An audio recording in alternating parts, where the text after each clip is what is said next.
말씀의 제목은 바울 사도, 바울의 마지막 당부와 인사가 되겠습니다. 지난주와 그리고 지지난주에 걸쳐서 두 번의 그리스도인의 영적 전쟁, 영적 싸움에 대해서 말씀을 전했습니다. 워렌 위어스비 목사는 제가 개인적으로 참 좋아하는 목사님인데 세상을 떠나셨고 천국에 가셨어요. 성경 주해, 성경 강해로 탁월한 설교자이신데 참 제가 좋아하는 분입니다. 이분이 쓴 글에 이 에베소서 6장의 영적인 전쟁에 이런 표현을 했어요. 그리스도인들의 삶은 플레이그라운드에 서 있는 것이 아니라 배틀그라운드에 있다.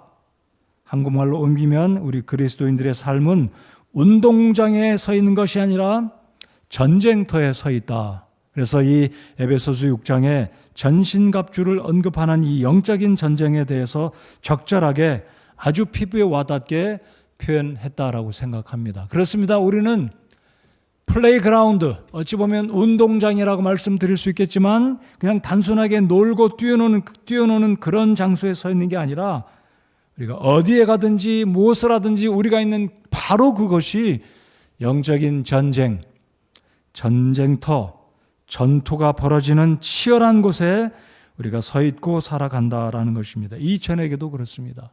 이제 오늘 에베소서 6장 21절로 마지막 끝부분 24절까지 살펴보면서 하나님께서 저와 여러분의 마음에 감동 주시고 이 말씀 앞에 우리 자신이 적용되어지는 말씀이 되어서 여러분 모두에게 복이 되는 시간이 되기를 바랍니다.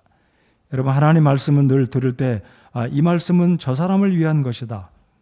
이 말씀은 내 와이프가 들어야 되고 내 남편이 들어야 된다. 이게 아니라 이 하나님 말씀은 내가 들어야 되는 말씀으로 저는 그렇게 증거하기를 원하고 오늘 이전에게 21절부터 24절까지 짧은 구절이지만 이 말씀이 우리 모두에게 도전이 되는 말씀이 되기를 바랍니다. 자, 21절부터까지 마지막인데 사실은 10절을 보시면 바울 사도가 이렇게 이야기합니다. 10절을 보실까요? 끝으로 라고 이야기합니다. 어찌 보면 10절부터 사실 이 에베소서가 이제 마지막 끝부분에 가서 바울 사도가 에베소 교회 성도들에게 당부하는 마지막 끝부분이 10절부터 시작된다라고 볼 수도 있습니다. 자, 그런데 21절의 첫 글자가 또 무엇입니까? 또. 자, 그러니까 또라는 것은 끝으로 이 에베소서의 결론 부분이자 마지막 어찌 보면 중요한 이 말씀을 언급하고 또라고 말하는 것은 첨언해서 마지막 끝부분의 마지막의 마지막 부분으로 이제 바울 사도가 당부하고 있는 말씀이다라고 우리가 이해가 되어집니다. 자, 21절로 24절까지 바울 사도의 마지막 당부와 인사말에서 핵심 단어는 제가 결론에 가서도 또 말씀드리겠지만은요, 세 가지 단어가 되겠습니다. 첫째, 평강. 둘째는 믿음을 겸한 사랑. 그리고 은혜가 되겠습니다. 평강과 믿음을 겸한 사랑과 은혜가 되겠습니다. 여러분, 요즘 이 시대에 SNS가 발달되다 보니까 사실 이메일도 이제는 잘 안 하는 것 같아요. 굉장히 많은 용량은 이메일로 보내지만 웬만하면 카톡이나 SNS 통해 아니면 페이스북이나 뭐 여러 가지 SNS를 통해서 커뮤니케이션하고 전달 사항을 주고받는. 근데 바울 사도가 살았던 주후 1세기경에 고대 사회나 바울 사도가 살았던 이 로마 제국의 1세기 당시에는 당연히 의사 전달은 종이와 펜으로 손으로 쓰는 글씨가 편지에 소통하는 수단이었습니다. 그래서 이 당시에는 편지의 서두와 끝부분에는 항상 인사, 그리고 격려, 당부 이런 것들이 상식적으로 사용되어지던 때였다라고 합니다. 아마 지금부터 한 글쎄요 50년으로 거슬러 올라갈까요? 아니면 40년? 그때만 해도 뭐 이런 게 어디 있었어요? 이메일이라는 개념 자체가 없었던 그 당시에는 다 손글씨 편지로 우리가 의사소통을 나누었습니다. 한국도 그랬고요. 그래서 추억을 더듬어 보면 이런 말은 잘 안 썼지만 이런 용어는 우리의 귀에 익숙해 있었어요. 아마 지금 청년들은 잘 모르겠고 MZ세대는 잘 모르겠지만 우리 어른들 이런 표현을 많이 들어보았고 썼어요. 그게 무슨 표현이냐면 옥체 일양 만강하옵시며, 이렇게 어려운 말들을 썼는지 모르겠어요. 부모님 전상서 그동안 평안하십니까 하면서 옥체 일양은 늘 같이 만강하시기를 바라며, 이게 그 당시 오래전에 우리 자녀들이 부모님께 객지에 있으면서 부모님이 건강하시기를 바라는 마음으로 존경하는 어른들에게 이런 표현을 썼습니다. 바울 사도가 마지막으로 이런 표현을 하고 있는 그 의미들이 방금 말씀드린 평강, 믿음을 겸한 사랑, 그리고 은혜가 이 마지막 끝부분에 있는데, 오늘 이 말씀을 묵상해 보면서 특별히 믿음을 겸한 사랑이 어떠한 것인지 오늘 살펴보기를 원합니다. 자, 그러면 이제 마지막 끝부분에 바울 사도가 언급하고 있는 이 바울의 제자, 목회자, 사역자 두기고라는 사람이 있습니다. 두기고. 근데 이 헬라어 발음으로는 굉장히 독특합니다. 튀기고예요. 튀기고. 뭘 튀겨? 튀기고. 이 두기고의 이름을 헬라어 발음으로 기억하십시오. 뭘 튀긴다고요? 튀기고. 두기고. 근데 이 튀기고의 헬라어의 발음의 의미는 행복 또는 유쾌함, 이런 뜻이 이 두기고의 이름 속에 들어있다고 합니다. 자, 21절을 보실까요? 사랑받는 형제요, 주 안에서 신실한 사역자인 두기고가 모든 일을 너희에게 알리리라. 자, 지금 두기고는 바울 사도가 기록한 에베소서를 들고 로마에서 편지를 받아서 에베소로 지금 가고 있다는 거죠. 자, 여러분, 바울이 기록한 4개의 옥중 서신이 무엇인지 기억하시죠? 에빌빌골. 따라서 해주시면 고맙겠습니다. 에빌빌골. 기억하시기 편하시라고. 빌빌대는 거 안 좋죠? 에빌빌골. 이래야 기억이 잘 나요. 에베소서, 빌립보서, 빌레몬서, 마지막 골이 뭐라고요? 골로새서. 이게 바울이 로마 감옥에 있으면서 기록한 소위 말하는 옥중 서신이다라고 말합니다. 그래서 지금 두기고는 이 바울이 로마의 옥중에서 기록한 에베소서 옥중 서신을 들고 로마에서 에베소로 가면서 바울의 편지를 들고 바울의 소식을 들고 에베소로 달려가고 있는 겁니다. 지금 두기고는 사실 에베소 출신입니다. 로마의 배경을 가지고 있는 아시아 사람, 아마 터키의 이 에베소 본 지역에서 태어난 본토백이인지는 모르겠지만 역사학자들이 말하기를 두기고는 에베소 출신이다라고 말합니다. 근데 이 바울 사도에 의해서 3차 선교 때 이 두기고가 복음을 듣고 구원받고 바울 사도를 돕는 사역자가 되어서 지금 목회자가 되었습니다. 그래서 지금 바울은 하나님의 사역자인 신실한 사역자인 두기고가 모든 일을 너희에게 알리리라, 소식을 들고 가면 내가 지금 옥중에 로마에서 어떤 형편에 있는지 알려줄 것이다라고 두기고를 소개하고 있다라는 것입니다. 자, 그래서 오늘 살펴보기 원하는 것은 이 두기고라는 사람이 어떤 사람이었는지 우리 모두가 도전받기를 간절히 소원합니다. 자, 이 두기고를 바울 사도가 어떻게 소개하고 있습니까? 21절을 보시면 또 너희 역시 내 사정과 내가 어떻게 행하는지를 알게 하려 함이니 사랑받는 형제요 주 안에서 신실한 사역자인 두기고가. 자, 바울은 이 두기고, 자신의 동역자이자 조력자인 이 두기고를 소개하기를 첫째 사랑받는 형제다라고 말하고 있고요. 그리고 둘째는 신실한 사역자다라고 말하고 있습니다. 오늘 이 저녁에 우리 사역자 여러분들, 우리 집사님 여러분들, 우리 성도 여러분들, 교사 여러분들 잘 들으시면서 나는 과연 하나님께, 성도들에게 사랑받는 성도인가 이 저녁에 생각해 보기를 바랍니다. 여러분, 바울 사도는 두기고가 누구에게 사랑받는다라고 언급은 하고 있지 않습니다. 자, 그러나 저는 이 사랑받는다는 이 의미를 바울 사도가 언급할 때는 첫째는 바울 사도가 마음속에 확신했으리라고 믿는 것은 두기고는 의심의 여지 없이 하나님께 인정받고 하나님께 사랑받는 형제였을 것이다라고 바울이 자부심을 갖고 한치의 의심도 없이 지금 에베소 교회 성도들에게 소개하기를 사랑받는 형제다라고 말하고 있다는 것입니다. 여러분, 사랑받고 있습니까? 우리 모두 하나님께 사랑받고 있는지 생각해 보시기 바랍니다. 물질적으로 하나님께 사랑받고 있는지, 건강적으로, 이런 부분 사실 제가 조심스러워요. 건강 넉넉지 않은 사람은, 돈 많은 사람은 사랑받았다, 복받았다고 말할 수 있지만, 건강이 넉넉지 않으면 사람들이 쉽게 판단하고 이 사람 잘못했으니까 벌 받고 있지, 그러니까 건강이 저 모습이지라고 손쉽게 판단하기 때문에 그럴 수 있다는 거죠. 이 부분은 매우 특별한 각도에서 여러분 이해해 주시기를 바랍니다. 그래서 때로는 고난도 축복이라고 우리가 믿어야 하는 것입니다. 그것을 전제로 말씀을 드립니다. 아무튼 사랑받는다는 것은 여러 가지 측면에서 복을 받는다라고 한다면 우리 각자 이 저녁에 하나님 앞에 내가 진짜로 사랑받고 있는지 생각해 보시기 바랍니다. 몸이 아프다고 그래서 사랑받지 않는 것은 아닌 것입니다. 아무튼 그 전제로 이거는 굉장히 이해를 잘 하셔야 됩니다. 오해 안 하시길 바라고 제가 또 오해받지 않기를 원합니다. 자, 우리 모두 사랑받고 있는지 우리 자신들을 돌아보기 바랍니다. 주님을 사랑하고 성도들을 사랑하는 사람은 때가 되면 하나님께서 사랑해 주시고 사람들로부터 사랑받는다라고 우린 믿습니다. 여러분 그렇게 믿으십니까?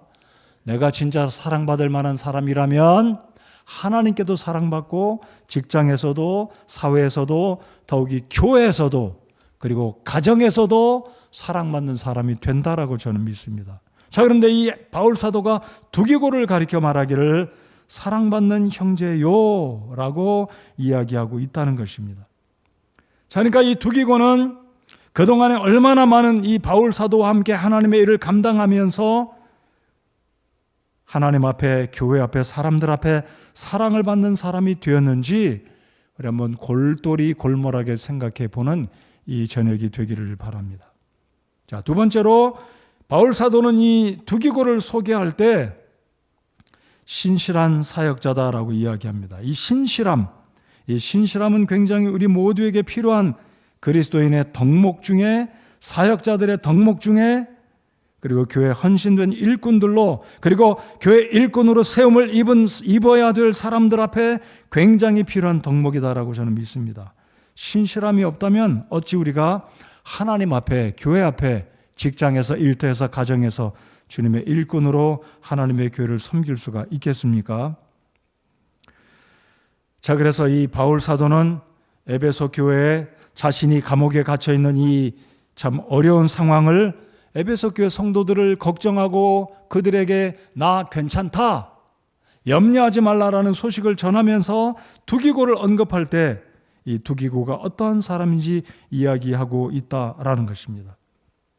자, 21절 상반절을 다시 한번 보시기 바랍니다. 또 너희 역시 내 사정과 내가 어떻게 행하는지를 알게 하려 함이니. 자, 또라고 언급한 것은 영적인 전쟁을 쭉 언급을 하다가 18절에 기도에 대해서 언급하죠. 그리고 모든 성도들을 위해서 기도하라고 이야기하고 있지 않습니까? 18절 하반절에 모든 성도를 위해 모든 인내와 간구로 그 일에 깨어 있고, 그리고 19절에는 바울 사도가 이제는 이 에베소 교회 성도들의 관심을 자기에게 집중시킵니다. 또 나를 위하여는 내게 말하는 것을 허락하사 내가 담대히 입을 열어 복음의 신비를 알리도록 기도해 줘라. 지금 바울이 어떤 상황에 있다고요? 감옥에 있지 않습니까? 그러니까 바울 사도는 에베소 교회에 편지를 보내면서 모든 성도들을 위해서 기도해 줄 것을 이 영적인 전쟁 끝부분에 언급하면서 자기 자신을 위해서 기도해 달라. 또 나를 위하여. 그리고 21절에 또 너희 역시 내 사정과 내가 어떻게 행하는지를 알게 하려 함이니. 자, 지금 바울의 심정은 인간적으로 단순하게 그냥 진솔하게 내가 지금 로마 감옥에 있으니 내 사정과 내가 어떻게 행하는지를 알게 하려 합니다. 자신의 상황을 소개하고 있다는 거죠. 그러면서 두기고가 이르면 너희에게 모든 일을 알려줄 것이다 라고 이야기를 합니다. 자, 그러니까 이 바울의 의도는 바울 자신을 위해서 기도를 부탁함과 동시에 그렇게 염려하지 말라.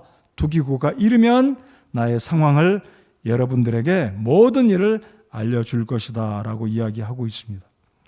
자, 이런 측면에서 바울 사도는 두기고가 어떤 사람인지 사랑받을 만한 사람, 사랑받는 사람, 신실한 사역자다라는 것을 우리가 기억해야 하겠습니다. 성도 여러분들, 사람들 앞에 그리고 하나님 앞에 사랑받기를 정말 원하십니까? 사랑받기 원한다면 사랑받을 행동을 해야 되잖아요. 사랑받을 만한 씨를 심어야 되잖아요. 여러분, 하나님이 아무나 사랑하십니까? 큰 차원에서 모든 사람이 구원받기를 원한다는 대전제 아래서는 하나님은 모든 사람을 위해서 당신의 아들 예수 그리스도를 십자가에 내어 주셨습니다. 하나님 말씀의 어떤 구절을 보면 나를 사랑하는 자들이 나의 사랑을 입는다라고 말씀했습니다. 그러니까 하나님의 사랑이 어떤 경우에 있어서는 공짜가 아니다는 거죠. 하나님의 사랑은 어떤 경우는 무엇으로 심는가에 따라서 하나님은 그에게 심은 대로 우리 주님께서 갚아주신다는 말씀을 전제로 한다면 하나님의 사랑은 주님을 사랑하는 자가 그 사랑을 받는다라는 것입니다. 또 어떤 구절이 있습니까? 나를 존중히 여기는 자를 내가 존중히 여기리라 그랬습니다. 여러분, 하나님 존중히 여길 때 하나님이 우리를 존중히 여겨주시는 하나님이신 줄 믿으십니까? 다시 강조하겠습니다. 일반적인 사랑을 말씀드리는 게 아닙니다. 우리는 일반적인 사랑 이미 받았습니다. 영접했습니다. 어떻게 해요? 회개하고 예수님을 영접하는 순간 하나님이 모든 세상 사람들에게 강조합니다. 차별하지 않고 주시는 그 사랑 우리는 이미 다 받았습니다. 그러나 이제 또 다른 사랑을 우리는 받아야 합니다. 하나님의 특별한 사랑. 받을 자가 받습니다. 하나님을 존중히 여기는 자, 다윗이 사울을 존중히 여겼습니다. 얼마나 죽이고 싶었겠어요. 아니, 사울의 사위 다윗, 애국자, 충성, 얼마나 충성했습니까? 목숨 버리고 골리앗을 물리치지 않았어요? 잘못한 게 뭐가 있습니까? 결국 사울이 시기심으로 자기의 사위, 이스라엘의 영웅, 장군, 이 뛰어난 다윗을 죽이려고 군사를 동원해서 추격을 합니다. 그것도 몇 년이요? 12년 이상입니다. 그 긴 세월 동안. 근데 다윗에게 2번의 기회가 오지 않아요?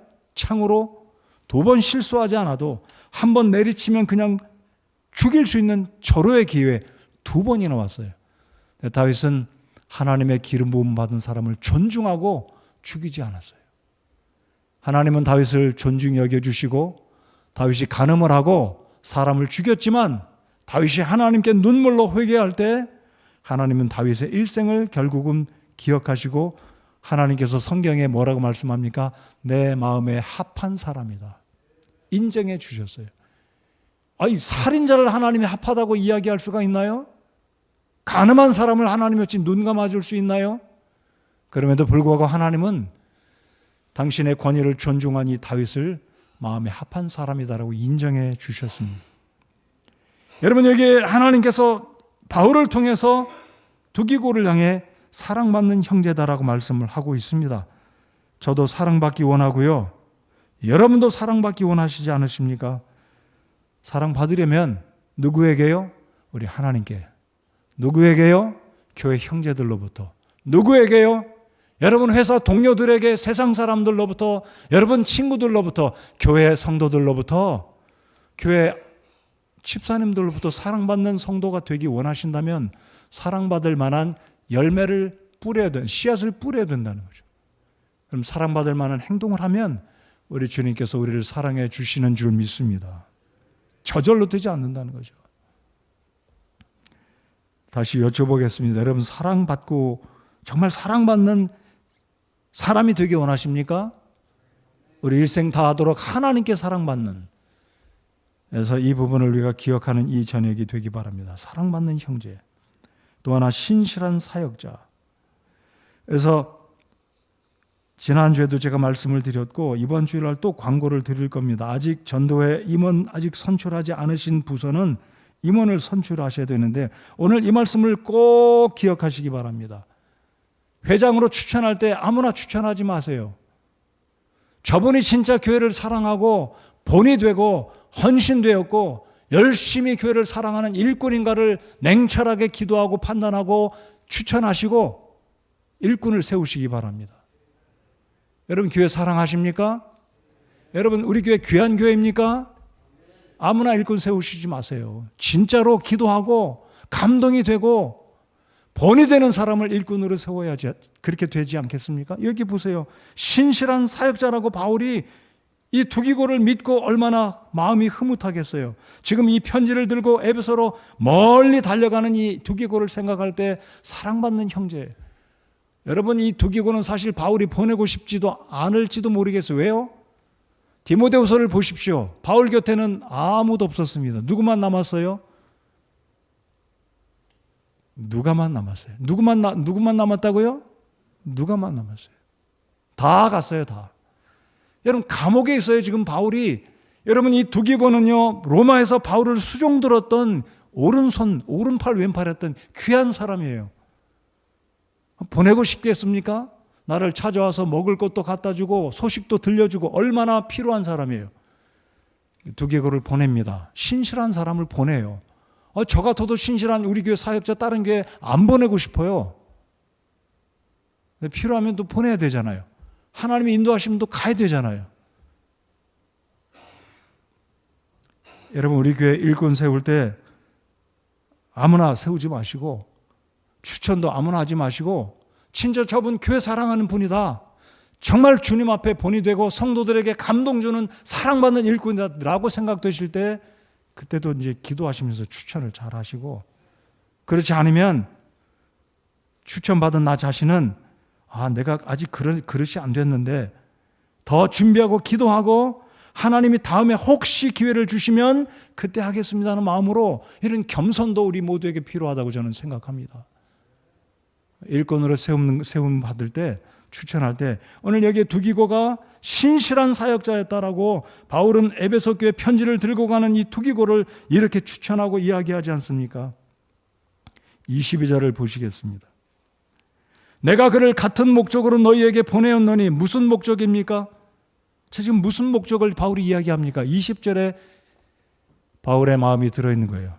그럼 지금 바울은 감옥에서 결박당한 대사가 된 것은 결박 중에서도 마땅히 할 말을 내가 담대히 하게 하려 함이라.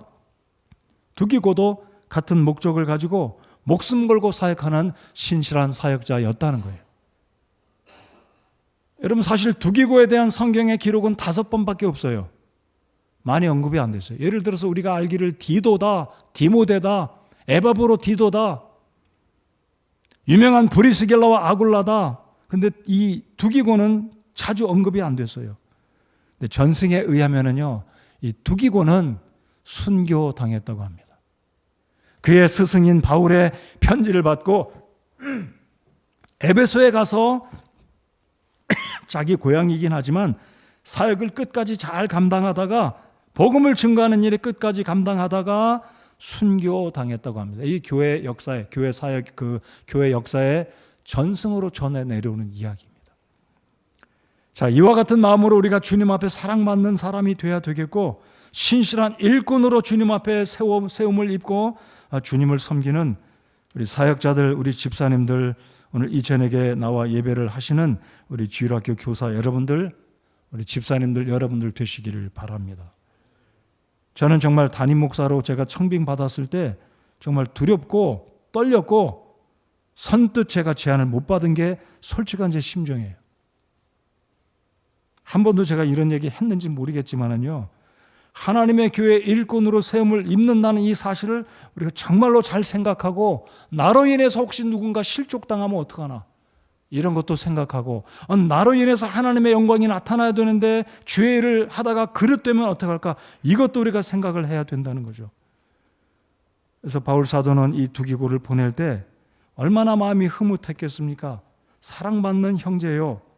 아마 바울에겐 솔직한 마음이었을 거예요. 자기 형제고 동역자고 자기 옆에 두면서 옥바라지를 해줄 이 귀한 사람이 떠나가니까, 그럼에도 불구하고 바울은 두기고를 보낼 때 사랑받는 형제다, 내가 참 아끼고 사랑하는 형제다, 신실한 사역자다, 이 두기고가 에베소 너희에게 이르면 모든 일을 너희에게 알려줄 것이다 라고 확신하고 바울 사도가 이야기하고 있다는 것입니다. 그러므로 성도 여러분들, 여러분이 직장에서 일을 하든지 예수님의 이름을 걸고 일하시기 바랍니다. 예수님의 영광을 위해서 직장에서도 일하시기 바랍니다. 술자리에서도 끝까지 고집을 피십시오. 술 안 먹습니다. 왜요? 저 그리스도인이기 때문에요. 좋은 고집 피십시오. 주님의 영광을 위해서 신실함을 끝까지 나타내 보시기 바랍니다. 우리 사장님들 회사에 이윤을 남기기 위해서 이상하게 타협하고 하나님의 말씀을 분명히 아는데 이렇게 하면 이득이 생기는데 양보하고 타협하지 마시고 끝까지 고집스러운 믿음으로 나아가면 주님이 책임져 주시고 축복해 주시리라고 믿습니다. 이러한 신실함, 하나님께 사랑받는 저와 우리 모든 성도님들, 집사님들 되시기를 바랍니다. 여러분, 마태복음 25장의 달란트의 비유에서 이 세 종류의 종들 잘 아시잖아요. 마지막 한 달란트 받은 사람 오해하지 마십시오. 한 사람은 5개, 한 사람은 2개. 나는 겨우 기껏 한 달란트야?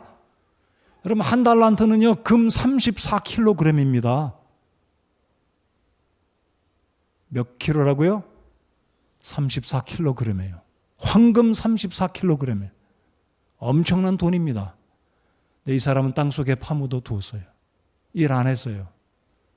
주님이 오셨습니다. 악하고 게으른 종아, 책망하셨습니다. 여러분, 주님의 교회를 섬길 때 신실한 형제로, 자매로, 신실한 교사로, 신실한 찬양대 멤버로, 신실한 집사로, 신실한 사역자로 섬기는 우리 모두가 되기를 바랍니다. 자, 23절을 이제 보시겠습니다. 23절. 다 같이 한번 23절 읽겠습니다. 시작.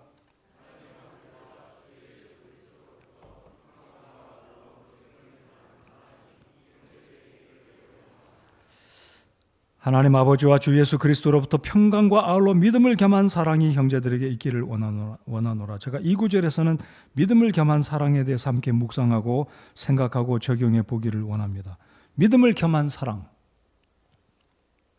사랑만 있어도 뭔가 문제가 될 수 있겠고 믿음만 있어도 뭔가 균형이 무너졌다라는 사실을 이 구절을 통해서 우리가 깨달아야 하겠습니다. 믿음을 겸한 사랑. 여러분, 믿음이라는 것은 어찌 보면 하나님의 말씀 교리를 바탕으로 세워지는 것인데 여기에 사랑이 없으면 어떻게 되겠습니까? 사랑이 없으면 몸이 건조하고 각박하고 지적하고 차갑고 판단하고 나아가서 정죄하는 사람이 될 수 있기 때문에 하나님께서 바울을 통해서 우리에게 말씀하시기를 믿음과 사랑이 함께 있어야 되는 것을 바울 사도가 강조하고 있다고 생각합니다. 에베소 교회 바울이 이야기하기를 믿음을 겸한 사랑이 형제들에게 있기를 원하노라. 마지막 에베소서를 감옥에 있는 이 바울이 가보고 싶지만 3차 선교 때 에베소 교회에서 3년을 목회했던, 여러분, 바울의 생애 가운데 3년을 목회한 것은 제가 알고 있기로는 에베소 지역이 최장기간입니다. 버가, 도아디라, 죽을 뻔했던 이고니온 이런 데서도 바울이 1차 선교에 정말 목숨 걸고 힘들게 사역을 했지만 장기간 사도행전 20장을 보면 눈물로 사역한 3년의 이 기간을 바울은 절대로 잊지 못할 거예요. 3년의 그 기간, 내가 눈물로 각 사람을 훈계하던 것을 기억하라.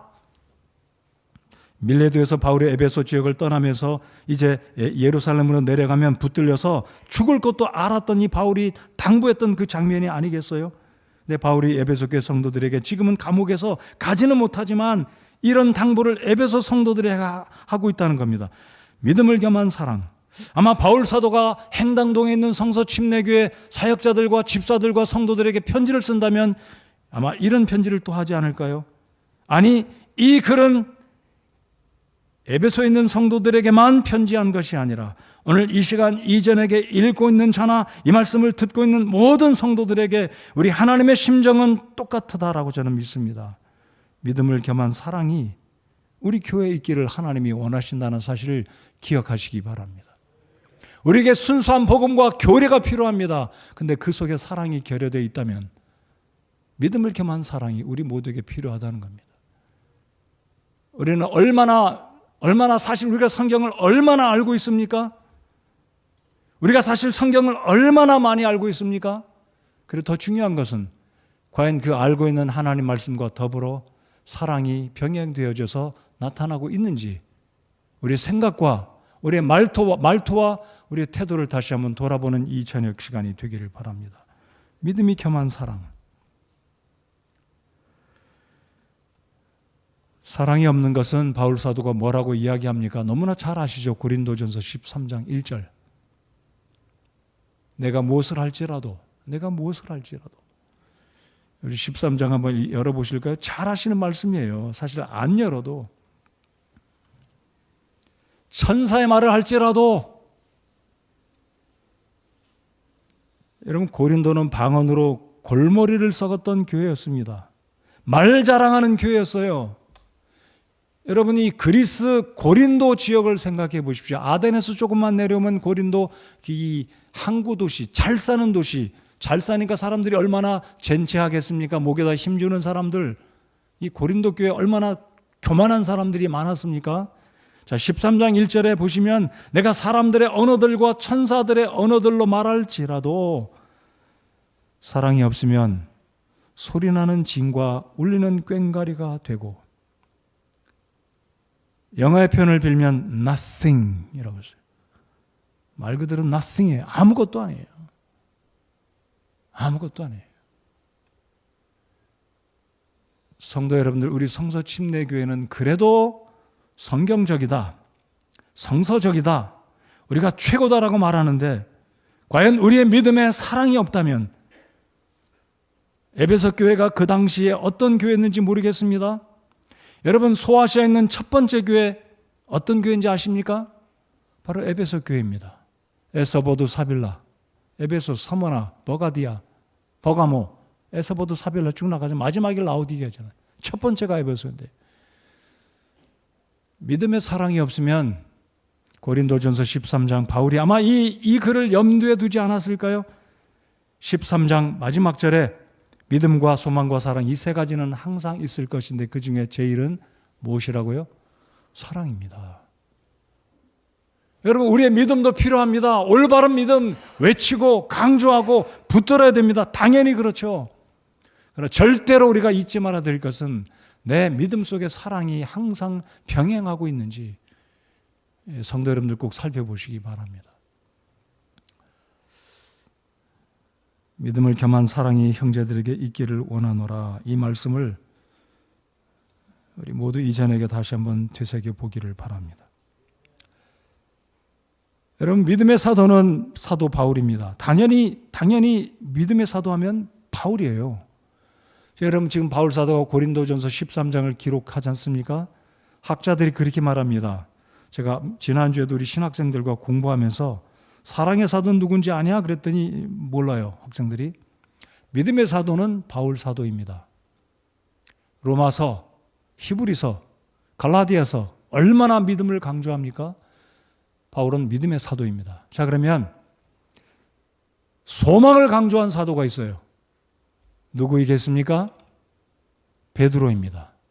그래서 베드로 서신을 읽어보면 소망이란 단어를 여러 차례 이야기합니다. 자, 그러면 믿음, 소망 다 이야기했죠? 그럼 사랑의 사도는 누구이겠습니까? 사도 요한입니다. 자, 제가 이 이야기를 예전에 했는지 모르겠어요. 여러분, 이 사도 요한은 로마의 황제 도미티안이, 또는 도미티안 누스라고 부르는 이 황제가 기독교를 핍박하던 당시에 사도 요한이 붙들려서 반모에 유배당했습니다. 제가 이 반모섬을 다녀왔는데 저는 지금도 성지순례 딱 두 군데 해봤어요. 예루살렘과 터키. 근데 제 마음속에 가장 인상적이고 또 가보라고 꼽는 1순위가 있다면 반모섬을 또 가보고 싶어요. 언제 가볼 수 있는 기회가 있을지 모르지만 반모섬에 가서 사도 요한이 믿는 자들에게 침례를 줬다는 바닷가도 가봤고요. 실제로 이 사도 요한이 동굴에서 요한계시록 13장의 바다에서 짐승이 올라오는 그 장면, 바로 그 동굴에 가서 앉아서 바닷가를 내려본 그 장소도 지금 머릿속에 생생하게 기억이 납니다. 근데 이 사도 요한이 반모섬에서 이 도미티아누스가 죽고 다시 새로운 시대가 오자 사도 요한이 유배지에서 다시 에베소로 돌아옵니다. 그때는 동력선이 없어서 조그만 나룻배, 고룻배 타고 왔대요. 그 먼 거리를. 자, 에베소로 돌아와서 사도 요한이 이제 90세가량의 세상을 떠나 천국에 가시게 되는데, 남은 생애를 지금도 에베소에 가면 성요한 교회, 세인트 존 교회가 있어요. 그 예배당 입구가 큰 벽돌로, 붉은 벽돌로, 아마 터키를 가보신 분은 기억나실 거예요. 사도 요한을 기념하는 교회가 있고, 거기에 침례터가 있고, 대리석 기둥이 지금도 있어요. 사도 요한의 무덤이 거기에 땅속에 있다고 하는데, 그곳에서 사도 요한이 목회할 때 늘 자주 하는 설교가 주제가 사랑이었답니다. 늘 사랑에 대해서 설교하는 거예요.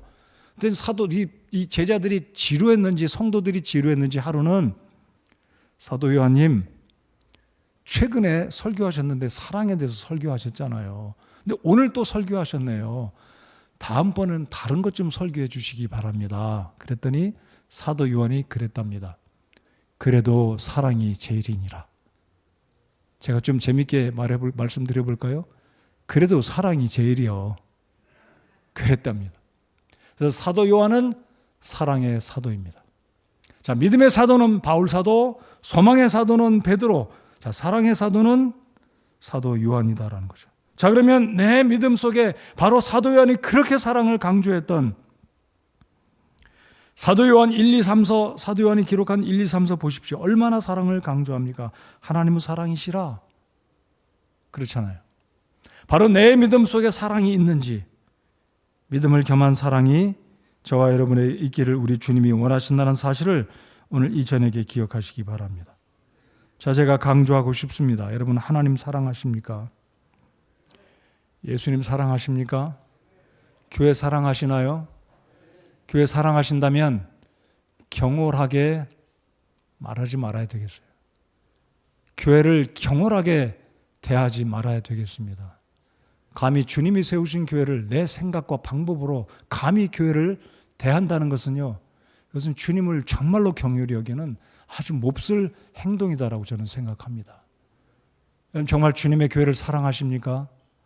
어떤 마음으로 주님을 대하고 주님의 교회를 대하는지 다시 한번 이 저녁에 에베소서를 끝마치면서 생각해 보고 싶습니다. 믿음을 겸한 사랑이 우리 모두에게 있기를 참으로 소원합니다. 자, 이제 끝으로 24절을 보시겠습니다. 바울이 이제 마지막으로 에베소 교회 이 마지막 구절에서 우리 주 예수 그리스도를 성실하게 사랑하는 모든 자들에게 은혜가 있기를 원하노라. 주님을 어떻게 사랑한다고요? 성실하게 사랑하는 모든 자들에게. 여러분, 주님을 성실하게 사랑하는 게 어떤 모습이겠습니까? 자, 앞에서 바울 사도는 두기고를 소개할 때, 두기고를 언급할 때 신실한 사역자다라고 이야기했습니다. 이 신실하다, 영어로 faithful하다, sincere, sincere도 그런 측면이겠지만 이 한글 단어로 표현하면 충성과 신실은 같습니다. 충성되다, 신실하다. 자, 그러면 성실도 같은 측면입니다.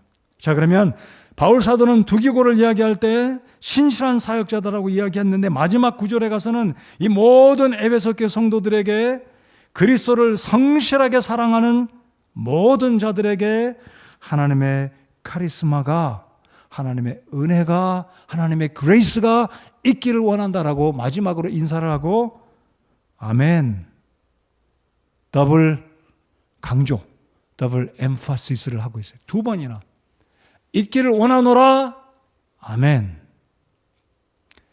여러분, 이 말씀이 우리 마음속에 담겨져서 주님을 어떻게 사랑해야 되겠습니까? 주님의 교회를 어떻게 섬기고 사랑해야 되겠습니까? 성실하게 사랑하는 행당동 성서침례교회 모든 성도들이 믿음을 겸한 사랑이 있을 뿐만 아니라 정말 그리스도를 성실하게 사랑하는 우리 교회 성도들이 되기를, 사역자가 되기를, 그리고 제가 되기를 바랍니다. 하나님의 일은 정말 신실한 사람들이 해야 된다라고 믿습니다. 여러분,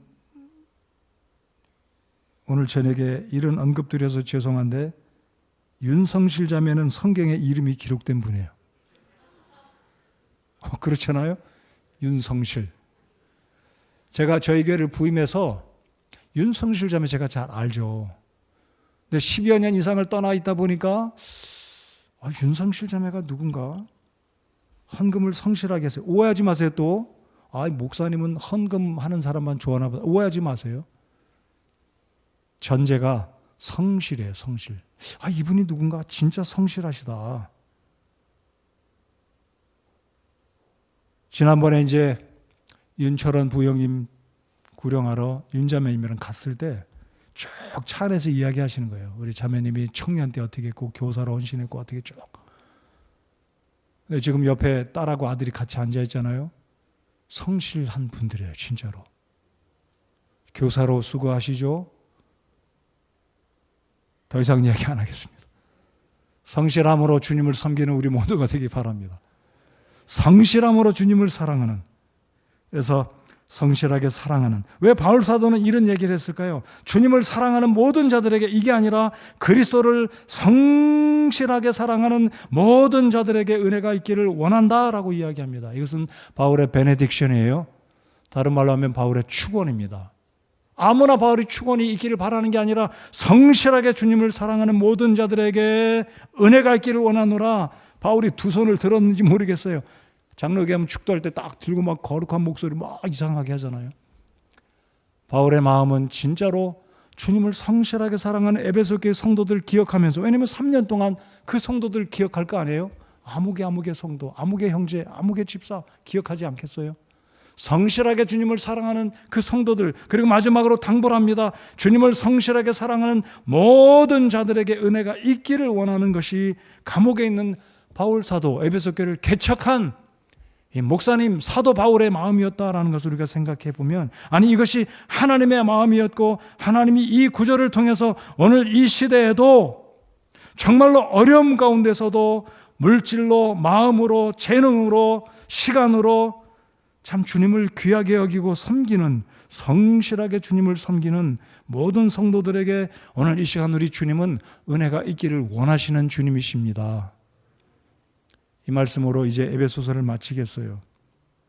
우리 주님이 오시면 우리 모두는 상급 심판대, 그리스도의 베마의 심판대, 여러분 책망이 아니라 죄에 대해서 심판하는 게 아니라 상급을 주시는 베마 심판대, 상을 받는 금메달, 은메달, 동메달을 주는 이 상급의 심판대에 서서 주님께 칭찬을 듣기를 참 소원합니다. 신실한 사람이 되기 바라고요. 성실한 사람이 되기 바라고 충성된 사람이 되기를 바랍니다. 오늘 에베소서를 마치면서 여러분, 귀한 주님의 교회를 섬길 수 있는 특권 주신 것, 우리 자체가 이 교회 멤버가 됐다는 것, 사역자가 됐다는 것, 집사로 섬김을 하나님께 드릴 수 있다는 것은 우리 주님께서 우리를 선대해 주신 놀라운 특권이라고 믿습니다. 우리 주일학교 교사 여러분들, 찬양대 멤버 여러분들, 집사님 여러분들, 그리고 아무런 직분이 없을지라도 그냥 교회 평회원으로 섬기고 있다 할지라도 오늘 이 말씀을 기억하시면서 신실한 사람으로, 사랑받는 사람으로, 그리고 사랑을 겸한 믿음을 지닌 사람으로 성실한 자세로 주님의 교회를 섬기는, 누구 의식하지 않고 정말 신실함이란 거짓이 없는, 가장됨이 없는, 외식됨이 없는 오직 주님만 드러내기를 원하는 이런 마음으로 섬기는 자세와 생각으로 주님을 섬기는 우리에게 모든 성도님들이 되시기를 바랍니다.